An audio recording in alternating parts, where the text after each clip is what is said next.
नमस्कार साथियों, स्वागत है आप सभी का मेरे YouTube चैनल पर। कुछ कारणवश मैं 2 दिनों से एब्सेंट था, फिर भी आज देखते हैं हम लोग कक्षा 6 के इतिहास का अध्याय 3 प्रारंभिक समाज। और यहाँ से भी कई इंपॉर्टेंट क्वेश्चन देखने को मिलते हैं जिसे पूछने योग्य माना जा सकता है। आइए, सबसे पहला जो बात है वो ये है कि आरंभिक मानव के बारे में जानकारी कैसे मिलती है। तो आरंभिक मानव के बारे में जानकारी मतलब शुरुआत में जो मानव थे उसकी जानकारी हम लोग को कहाँ से मिलती है। हजारों साल पहले जो लोग रहते थे उनके बारे में हम ठीक तो नहीं जानते हैं, लेकिन उस समय की बची हुई जो चीज़ है उसको देख करके अपनी सूझबूझ से अनुमान जरूर लगा सकते हैं। इस काम में पुरातत्ववेताओं के द्वारा उस समय के लोगों के द्वारा प्रयोग में लाए जाने वाले औजार, जो औजार पत्थर का बना हुआ था, कलाकृतियाँ एवं उसके निवास स्थान से जो पता लगाया गया है वह सहायक है। मतलब इन चीज़ों की मदद से हम उनके जीवन, उनके समाज, उनके रहन सहन के बारे में जानकारी इकट्ठा करते हैं। इस विषय में उस समय के जो लोग थे उनकी जो जीवन शैली थी उसको देख करके उसे शिकारी समाज कहा जाता था, क्योंकि वो लोग ज़्यादातर शिकार पर ही निर्भर करते थे। आज भी दुनिया के कई जगहों में शिकारी समाज के लोग रहते हैं। भारत में केरल, आंध्र प्रदेश और मध्य प्रदेश तथा झारखंड आदि प्रदेशों में ऐसे लोग रहते हैं। अब है, भारत में आरंभिक मानव कहाँ रहते थे? तो देखिए, मुख्य रूप से अगर देखिए आप तो शिकारी मानव जो रहते थे वो मुख्य रूप से पत्थर के गुफाओं में रहते थे। जैसे पत्थर के औजार, गुफाओं पर बने चित्र और जानवरों तथा लोगों की हड्डियाँ, गुफा ही उनका मुख्य बसेरा था। आरंभिक समाज के मानवों का मुख्य बसेरा गुफा था। मध्य प्रदेश में भीमबेटका, बुढ़नी, पंचमढ़ी, भेंडा घाट और महेश्वर उन स्थलों का उदाहरण है। ये भीमबेटका तो कई बार पूछा गया है कि भीमबेटका की जो गुफा है वो कहाँ है, तो वो है आपको मध्य प्रदेश में। भीमबेटका की गुफाएं मध्य प्रदेश में, बुढ़नी की गुफाएं मध्य प्रदेश में, पंचमढ़ी की गुफाएं मध्य प्रदेश में, महेश्वर मध्य प्रदेश में, ये एक तो भेंडा घाट है जो भी हो, ये भी मध्य प्रदेश में। कई पुरास्थल नदियों और झीलों के किनारे पाए गए हैं।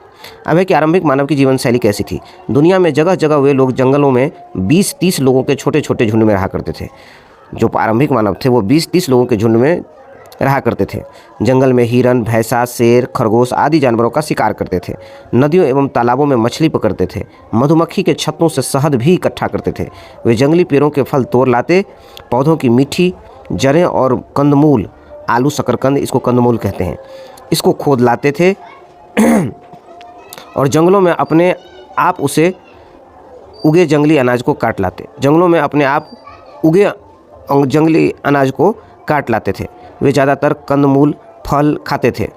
थोड़ा ही समय वो मांस खाते थे। ज़्यादातर वो मांस नहीं खाते थे, ज़्यादातर फल और कंदमूल खाते थे, शकरकंद खाते थे और मांस थोड़ा समय खाते थे। मांस उनका मुख्य भोजन नहीं था, क्योंकि उन लोगों को जैसा औजार मिला है उससे बड़ी संख्या में जंगली जानवरों का शिकार करना बहुत आसान नहीं रहा होगा। आप जानते हैं ना कि जो उसका औजार मिला है वो पत्थरों का औजार है। बताइए, बहुत सारे जानवर का शिकार कर लेगा वो एक बार में, उसको सही से मार काट पाएगा? ये चीज़ उन औजारों से संभव नहीं था। इसलिए ऐसा माना जाता है कि मांस वो कम ही समय खाया करते होंगे। अधिकतर समय में जो है वो फल और कंदमूल ही खाते थे। दूसरा यह भी था कि जानवर जो है वो मनुष्य से ज़्यादा शक्तिशाली भी था और तेज़ दौड़ने वाला भी था। आजकल की तरह तो टेक्निकल था नहीं, इसलिए ज़्यादातर देर जो है वो लोग फल कंदमूल खाते थे, शिकार कम ही किया करते थे और मांस कम ही खाते थे। आगे आरंभिक मानव को पहनने की चीज़ें भी जानवरों और पेड़ों से ही मिलती थी। वे जानवरों की खाल साफ करके पहनते थे या पेड़ की पत्तियों और छाल से शरीर ढक लेते थे। वे या तो पहाड़ी गुफाओं में रहते या पेड़ों की डालियों और पत्ती से छोटी छोटी झोपड़ियाँ खड़ी कर लेते थे। वे लोग आग जलाना जान गए थे। उनके घरों में जो चूल्हे मिले हैं उससे पता चलता है कि वे नियमित रूप से आग का इस्तेमाल करते थे। लोगों के झुंड में महिलाएं और बच्चे भी रहते थे। पुरुष शिकार के लिए जाते, जबकि महिलाएं कंदमूल, फल एवं अन्य जंगली अनाज इकट्ठा करती थी। पुरुष अक्सर शिकार के लिए निकलते थे और महिलाएं जंगली कंदमूल, फल एवं अन्य जंगली अनाज इकट्ठा करते थे। समूह के लोग बच्चों का खास ख्याल रखते थे। अब बांट कर खाना। आरंभिक लोग जो थे वो साथ साथ शिकार करते थे, क्योंकि अकेले किसी एक बड़े जानवर का शिकार करना संभव नहीं था। तो वे लोग अपने साथ एक ग्रुप बना लेते थे और साथ साथ शिकार करते थे। भोजन लोगों द्वारा समूह में ही इकट्ठा किया जाता था और उसे सब लोग मिल बांट करके खाते थे। कभी कभी जो है उसमें छोटी मोटी लड़ाइयाँ भी होती थी शिकार और भोजन के लिए। कुल मिलाकर उस समय के लोगों का जीवन बहुत आराम से बीतता होगा। मुख्य काम भोजन इकट्ठा करना था जो जंगल से प्राप्त होता था। इसके लिए उन्हें बहुत अधिक परिश्रम नहीं करना पड़ता था। अगला है आरंभिक मानव के जीवन का महत्वपूर्ण पक्ष, इधर उधर घूमना। आरंभिक मानव का जो मेन लक्ष्य था वो इधर उधर घूमना, क्योंकि आप समझ ही सकते हैं कि वो भोजन की तलाश में निकलते थे। तो एक जगह रहने से तो भोजन या उसको शिकार मिलेगा नहीं, तो वो अपने जहाँ पर उसका निवास स्थल था उसके चारों दिशाओं में वे छोटे छोटे ग्रुप बना करके इधर उधर घूमते थे और जंगलों से कंदमूल, फल और जानवरों की जो शिकार करते थे। इसलिए वो मुख्य रूप से जो है जंगल में इधर उधर घूमते थे। संभवतः आसपास के जल स्रोत जैसे नदियाँ, झील आदि के सूख जाने के कारण भी पानी की तलाश में इधर उधर जाते होंगे। वे लोग अपनी यात्रा पैदल ही क्या करते थे, क्योंकि उस समय में कोई चीज़ ऐसा नहीं था सवारी के लिए। अगला है आपको आरंभिक मानव के औजार। शिकारी मानव के पास कैसे कैसे हथियार व औजार थे, जरा सोचिए। उस समय लोहा, तांबा जैसी धातुओं के बारे में लोगों को पता भी नहीं था, अतः उन लोगों के पास जो मिलता था, आसपास में जो भी मिलता था, जैसे पत्थर मिल गया, लकड़ी मिल गया, जानवर का सींग मिल गया, हड्डी मिल गया, इन्हीं को नुकीला बना करके उसको औजार बना लेते थे। वे पत्थरों के टुकड़े को घिस करके नुकीला और धारदार बना लेते थे। साथ ही वह आकार में भी हाथ से पकड़ने लायक औजार को बनाते थे। धीरे धीरे वे इस कला में माहिर होते गए और पत्थरों को बारीक औजार बनाने लगे। वे पत्थर के छोटे और बारीक टुकड़ों को किसी लकड़ी के हत्थे में लगा करके उसको तेज औजार का काम लेते थे। उससे उस समय औजार बनाने के लिए अलग से कोई कारीगर नहीं था। समूह के सब लोग औजार बनाया करते थे। पत्थर और लकड़ी के औजार उपयोग में लाए जाते थे। ये देखिए आप यहाँ पर आरंभिक मानव द्वारा बनाए गए कुछ चित्र दिए गए हैं। ये चित्र आरंभिक मानव द्वारा बनाए गए हैं। ये कुछ चित्र है जो आरंभिक मानव द्वारा बनाए गए थे। इसका मतलब है कि वो लोग देखिए इस तरह से शिकार किया करते थे। नीचे में शिकार करते हुए दिखाया गया है। अगला देखिए आप, वे लकड़ी, सीप, हड्डी, हाथी दांत आदि की मालाएं भी पहनते थे।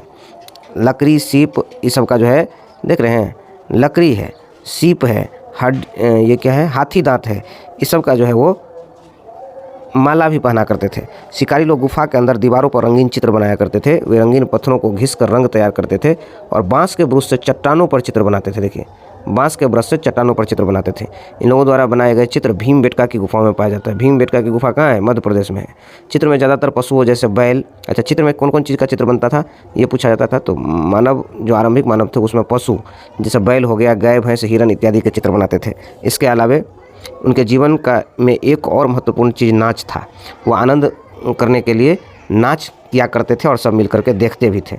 दो चीज़ आनंद के लिए करते थे, चित्र बनाना और नाच करना। अब पैसरा का सूक्ष्म निरीक्षण। पैसरा जो है एक जगह है जो बिहार के मुंगेर ज़िले में स्थित है। अब क्वेश्चन यहाँ से बनेगा, पैसरा कहाँ है? तो बिहार के मुंगेर ज़िले में है एक पैसरा नाम का जगह। यहाँ पर आरंभिक मानव से संबंधित पुराने स्थल मिले हैं। यहाँ से यूरोप, फ्रांस में पाए जाने वाले आरंभिक मानव के औजार की तरह औजार मिले हैं। पैसरा संभवतः आवास और निर्माण स्थल था। ये देख सकते हैं, नवपाषाणकालीन हड्डी के औजार है बाई तरफ, दूसरी तरफ नवपाषाणकालीन पत्थर के औजार हैं। चलिए अब आगे देखते हैं। जिस काल में मानव के बारे में आपने पढ़ा उसके जीवन में पत्थरों का सबसे महत्वपूर्ण स्थान था। देखिए, पत्थर का स्थान सबसे ज़्यादा था। आपने देखा कि वो पत्थर की गुफा में रहते थे, पत्थर का औजार बनाते थे, उसी का प्रयोग करते थे। तो पत्थर के होने के कारण इस काल को पुरातत्वविदों ने पाषाण माने पत्थर होता है, पाषाण काल माना। चूँकि इस काल में पत्थर की काफ़ी अधिक महत्व था, इसलिए इस काल को क्या नाम दे दिया गया पुरातत्वविदों के द्वारा? पाषाण काल, क्योंकि पाषाण मतलब पत्थर होता है और उस समय पत्थर का काफ़ी महत्वपूर्ण था। देखिए, ये सब पत्थर के औजार हैं। देखिए कितने टाइप के औजार हैं, आप देख सकते हैं।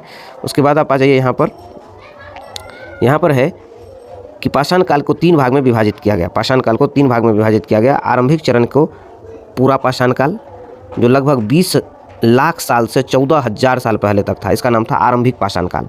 आरंभिक पाषाण काल पूरा पाषाण काल, पूरा पाषाण काल में था 20 लाख साल से 14,000 साल पहले तक। 20 लाख साल पहले से शुरू हुई, 14,000 साल पहले तक आई, तो इसका नाम था पूरा पाषाण काल। इस समय लोग शिकार और भोजन संग्राहक के रूप में अपना जीवन बिताते थे। आग का आविष्कार एवं अस्थायी आवास इसी काल में होने शुरू किया। अब ये क्वेश्चन बनता है कि आग का आविष्कार किस काल में हुआ? पूरा पाषाण काल में। अस्थायी आवास कब शुरू हुआ? पूरा पाषाण काल में। दूसरा आ जाता है मध्य पाषाण काल। मध्य जो पाषाण काल है उसको देखिए आप, यह है आपको इस काल में पर्यावरणीय बदलाव आए, वातावरण में भी गर्मी बढ़ी, जिसके कारण गेहूँ, जौ, मरुआ जैसे अनाज स्वयं उगाए और कई क्षेत्रों में घास वाले मैदान बनने लगे।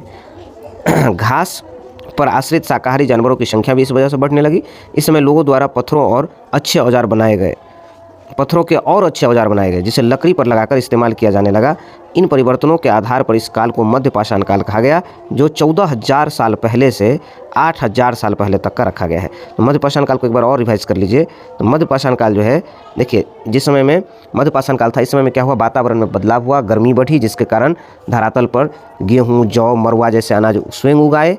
इन क्षेत्रों में घास वाले मैदान भी बन गए। घास वाले मैदान जब बन गए तो उस पर घास पर आश्रित रहने वाले शाकाहारी जानवर की भी संख्या में वृद्धि हुई।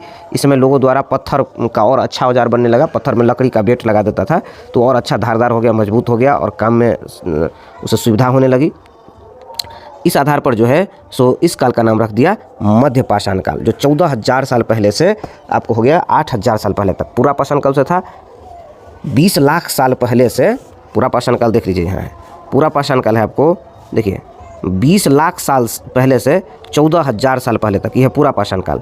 मध्य पाषाण काल की यदि बात करें तो वो है 14,000 साल पहले से 8,000 साल पहले तक। अब अंत में आ जाता है आपको पाषाण काल का अंतिम चरण था नव पाषाण युग। नव पाषाण युग, इस युग में मानव के जीवन, उनके रहन सहन तथा कला कौशल में बहुत बड़ा बदलाव आ गया। आप इसके विषय में अगले अध्याय में पढ़ेंगे, मतलब नव पाषाण काल के बारे में हम लोग अध्याय में पढ़ेंगे अगले अध्याय में। इसका काल जो है 8,000 साल पहले से 3,000 साल तक का है। चलिए अब कुछ क्वेश्चन इसका दिया हुआ कर लेते हैं। पहला है कि भारतीय उपमहाद्वीप में आरंभिक मानव के निशान किस राज्य से अधिक मिला है? तो अभी आप पढ़े हैं, आरंभिक मानव का जो सबसे अधिक मिला है वो मिला है मध्य प्रदेश से। दूसरा, प्रारंभिक औजार संभवतः किस चीज़ के बने होते थे? प्रारंभिक औजार शुरू में पत्थर के बने होते थे। अगला क्वेश्चन है आपका कि आरंभिक मानव बस्तियों से जुड़ा पैसरा नामक स्थान बिहार के किस जिले में अवस्थित है? अभी पढ़े थे, पैसरा नामक स्थान जो है वो बिहार के मुंगेर जिला में था। पाषाण काल को कितने भाग में बांटा गया? अभी तुरंत पढ़े हैं, पूरा पाषाण काल, मध्य पाषाण काल और नव पाषाण युग, तो 3 पार्ट में हो गया। उसके बाद आपको खाली स्थान को भरना है। खाली स्थान को भरिए। कहता है भीमबेटका किस राज्य में है? काफ़ी इंपॉर्टेंट है, मध्य प्रदेश में है भीमबेटका। आरंभिक मानव का मुख्य बसेरा कहाँ था? गुफा था। उसके बाद पाषाण काल के लोग मनोरंजन के लिए चित्र और नाच का प्रयोग करते थे। हजारों साल पहले दुनिया में जलवायु गर्म होने लगी। और ये जो है ना, इस क्वेश्चन के लिए आप यहाँ पर देखिए, इसमें दिया हुआ है आपको यहाँ पर, इस काल में पर्यावरणीय बदलाव आए और वातावरण में गर्मी बढ़ी।